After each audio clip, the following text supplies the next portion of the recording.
ఒక్కసారి కొమ్మూరి గోల్డ్ కి కాల్ చేయండి. తాకట్లో ఉన్న మీ బంగారాన్ని విడిపించి మార్కెట్ ప్రైస్ కి వాళ్ళు కొనుక్కుని మిగతా డబ్బులు మీకు ఇచ్చేస్తారు.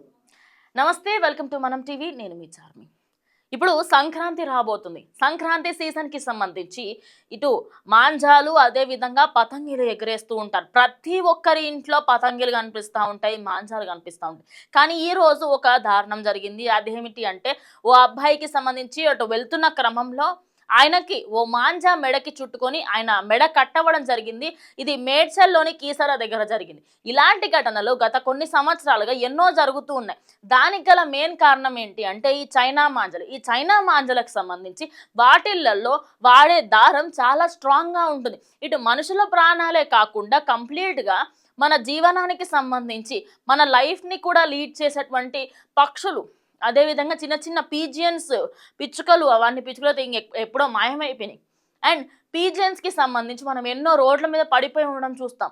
కానీ గవర్నమెంట్లు ఇప్పటికే చాలాసార్లు చైనా మాంజలు వాడకుర్రి అని చెప్పినప్పటికీ కూడా మనకు అది శవన పడదాయి. పెడశవన పెట్టేందుకు మనం రెడీగా ఉంటాం.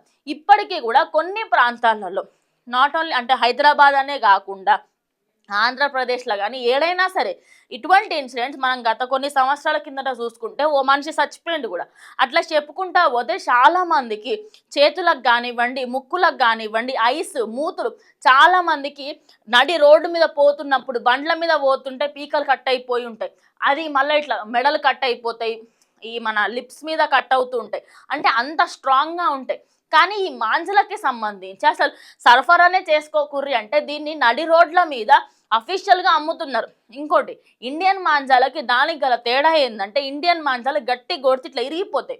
కానీ ఎవరైతే ఎగురవేస్తారో అంటే ఎగరేసేటోళ్ళకి కూడా అంటే నా పతంగి తొందరగా కట్ చేయరాదు, నా పతంగిని తొందరగా కట్ చేయకూడదు అని చెప్పేసి కొంచెం స్ట్రాంగ్గా ఉండేటివి తీసుకుంటారు. కానీ ఒక్కసారి ఆలోచించండి, మనం ఆడుకునే ఆ సంక్రాంతి పండుగకు సంబంధించి 2-3 రోజులకి, ఆ 2-3 రోజులకి మనం అందరం ఆడుకుందాం. నేను అసలు ఆడుకోవద్దని చెప్పా. ఎందుకంటే మన పండుగలకి అపోజిట్ వాళ్ళు చాలామందే ఉంటారు. కానీ ఇప్పుడు ఈ పండుగకు సంబంధించి ఎవరెవరైతే మాంజాలు కొంటున్నారో, ఇది చైనా మాంజా అయితే నాకు ఇవ్వకు, నాకు ఇండియన్ మాంజానే ఇవ్వు, నాకు మంచి మాంజా ఇవ్వు, తొందరగా తెగిపోయినా పర్వాలేదు అని అనుకోండి. ఎందుకంటే ఇది ఒక ఎంటర్టైన్మెంట్. కానీ దీనికి సంబంధించి ప్రాణాలు పోయేలాగా ఉంటే దాన్ని ఎంటర్టైన్మెంట్లా కన్సిడర్ చేయకూడదు. సో ఇలాంటివన్నీ జరగకుండా ఉండాలంటే పోలీసులు ఇప్పటికే మేడ్చల్ అదేవిధంగా దాని ఆవరణంలో ఉన్న ఇంకొన్ని ప్రాంతాలకి సంబంధించి ఆ ఏరియాకి పక్కనే ఉన్న ఇంకొన్ని ఏరియాస్ పైన కూడా నిఘా అయితే పెట్టారు. ఆల్రెడీ దానికి సంబంధించి పోలీసులు ఇప్పుడు ఎక్కడ ఏంటి, ఎందుకు ఇంకా సరఫరా చేస్తున్నారు, అసలు ఎందుకు ఇంకా అమ్ముతున్నారు, ఈ చైనా మాంజలు ఆపకపోతే సీరియస్ యాక్షన్ తీసుకుంటామని కూడా పోలీసులు అయితే చెప్పడం జరిగింది. మేడ్చల్ పోలీసులు అయితే ఇప్పటికే దాని మీద ఒక నిఘా కూడా పెట్టారు.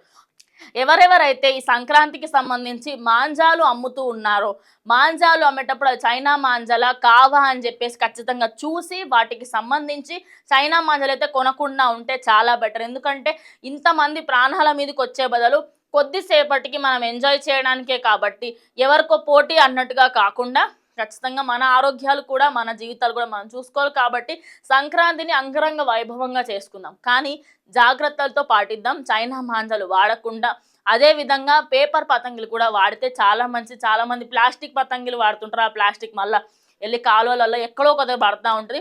ఈ 2 విషయాలు జాగ్రత్తగా చూసుకుంటే, మన పాతకాలంలో కూడా పతంగిలు ఎగరేసిర్రు.